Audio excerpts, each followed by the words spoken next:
तरनो तरनो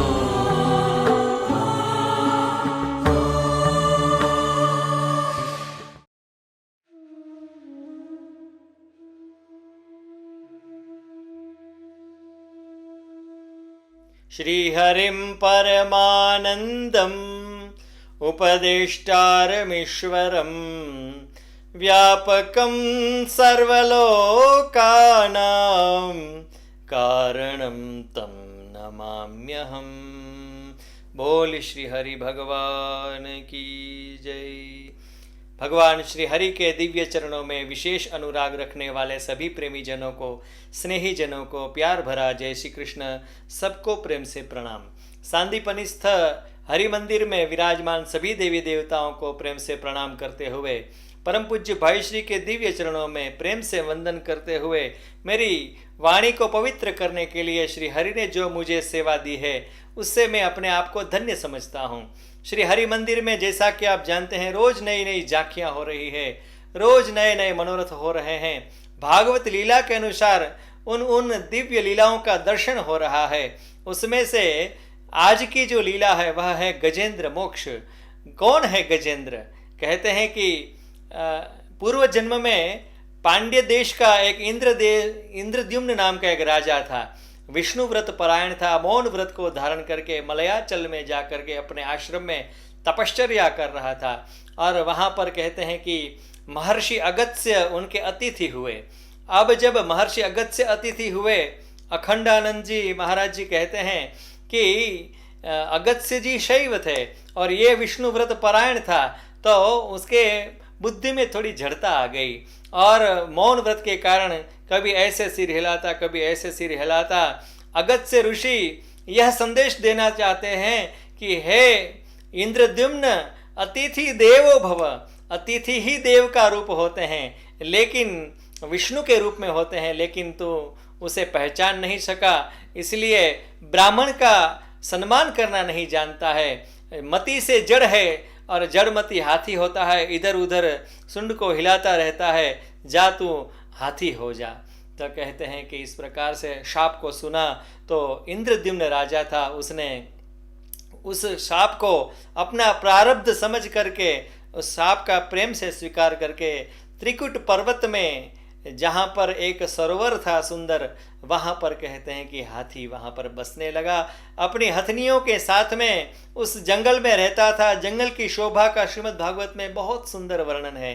कहते हैं कि लत्ता पत्ता फूल पेड़ पौधे, इतना सुंदर सरोवर, त्रिकुट पर्वत, और ऐसे रमणीय प्रदेश में वह हाथी रममाण हो रहा था। एक बार कहते हैं कि वह सरोवर के अंदर जलपान करने के लिए गया, और जलपान करने के लिए गया तो वो जो सरोवर था उसमें एक ग्राह मगरमच्छ रहता था, बड़ा ही शक्तिमान था। उस मगरमच्छ ने हाथी के पैर को पकड़ लिया और हाथी तो अपने बच्चों को नहला रहा था।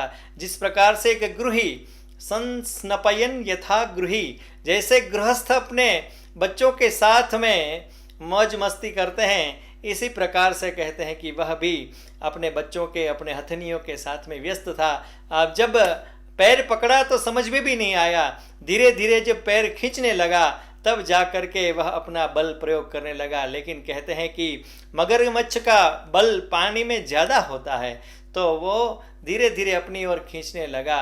वास्तव में ये तो एक रूपक है। ये जो मगरमच्छ है वह कौन है? बोले जरा है, वृद्धावस्था है, धीरे धीरे अपनी ओर खींचने रखती है। और फिर हाथी अपना बल लगाता है, वह अपनी ओर खींचता है, कभी जुड़ जा कर के अपनी ओर खींचता है, यानी कि कान की शक्ति चली जाती है वृद्धावस्था के कारण, तो फिर हाथी अपनी ओर खींचता है, यानी कि हम मशीन लगा लेते हैं। कभी नेत्र की शक्ति कम हो जाती है तो हम उपनेत्र लगा लेते हैं, कभी जाकर के बाल धीरे धीरे सफ़ेद होने लगते हैं तो कहते हैं कि हम बाल को काले कर लेते हैं। तो इस प्रकार से अनंत काल तक युद्ध चला, ऐसा वर्णन है। और फिर करते करते हाथी जब थक गया, कोई उसका सहारा नहीं बचा, सब लोग उनको छोड़ करके चले गए। तब जा कर के पूर्व जन्म में जो उन्होंने स्तुति करी थी, जो सीखा हुआ था, ऐसा एक सुंदर सा स्तोत्र उसने मन में याद किया, हे गोविंद, हे गोपाल, अब तो जीवन हारे। तो इस प्रकार से भगवान की जब स्तुति करी, स्मरण किया और कहने लगा, नमो भगवते तस्मै यत एतच्चिदात्मकम् पुरुषायादि बीजाय परेशायाभिधीमहि। कहते हैं कि सर्व चिदात्मक जो जगत है उसमें विराजमान ऐसे परम बीज को मैं स्मरण करता हूँ। इस प्रकार से यत एतच्चिदात्मकम, कहते हैं कि यस्मिन् इदं यतश्चेदम, जिनसे जो यह सब उत्पन्न हुआ है, जिनमें ये सब बसता है, उन परम पुरुष की मैं प्रार्थना करता हूँ। बहुत ही सुंदर सी प्रार्थना करने लगा। प्रार्थना करते करते कहते हैं कि एक कमल लेकर के भगवान को याद करके हे गोविंद कह करके जैसे ही प्रभु का मन में स्मरण किया तो कहते हैं कि भगवान वहाँ पर प्रकट हो गए। लेकिन एवं गजेंद्र उपवर्णित निर्विशेषम, भगवान हरि वहाँ पर क्यों प्रकट हुए?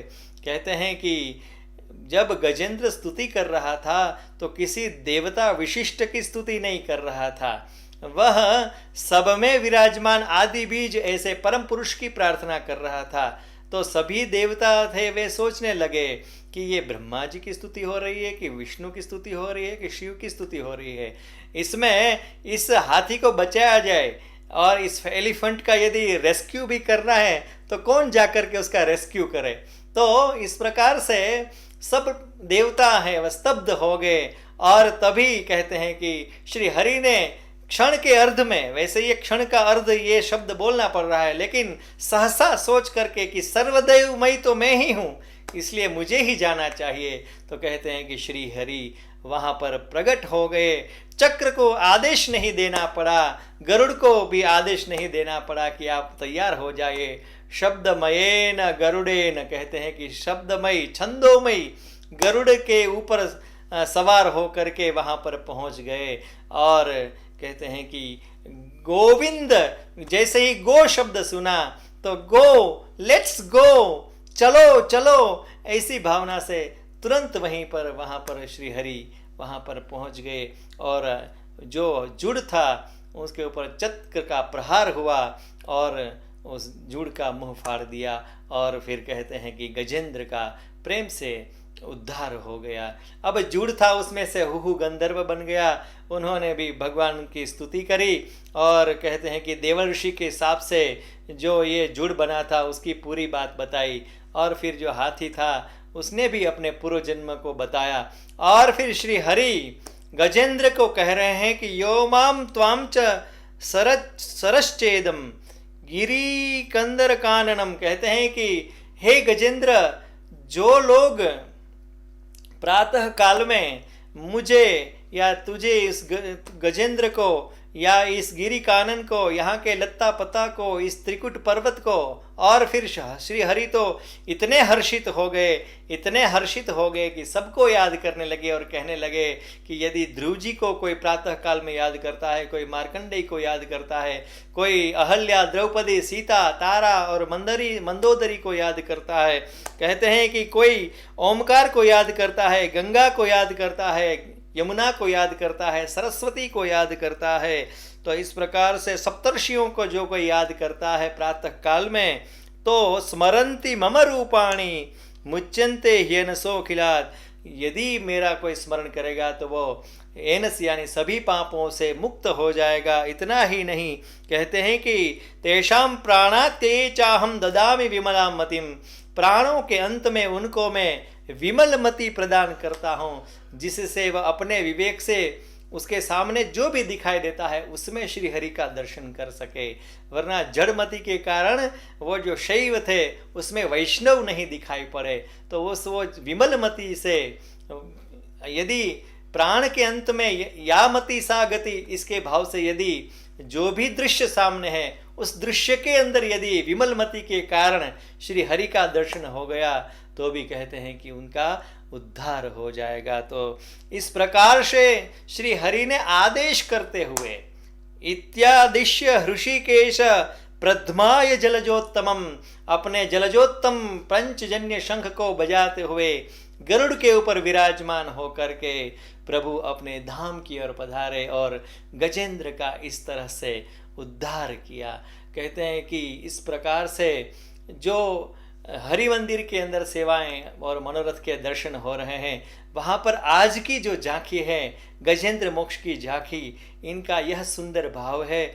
और इस तरह से जो चिंता के सागर में डूबा हुआ है, जो शोक के सागर में डीप में डूब रहा है, डीप में प्रेस हो रहा है, डिप्रेस हो रहा है, और उसके कारण चिंता और शोक और भय के उस सागर में डूब रहा है, तो उनको उद्धार करने के लिए किसी गुरुजन ने, किसी ने सिखाया हुआ यदि छोटा सा भी कोई स्तवन है उसको याद कर ले तो उससे भगवान प्रसन्न हो जाते हैं। स्वल्पमप्यस्य धर्मस्य त्रायते महतो भयात, उनको महान भय से बचा लेता है। और कहते हैं कि इस प्रकार से भगवान श्री हरि का जो झांकी का दर्शन हो रहा है, इससे परम पवित्र पुण्य की प्राप्ति होती है। और पवित्र इस पुरुषोत्तम मास के अंदर सब लोग झांकी का दर्शन करके धन्य हो रहे हैं। आप सभी के भाग्य का बखान करते हुए और श्री हरि गुरु नारायण के चरणों में अपनी वाणी को निवेदित करते हुए मैं अपनी वाणी को यहीं पर विराम देता हूँ। बोल श्री हरि भगवान की जय।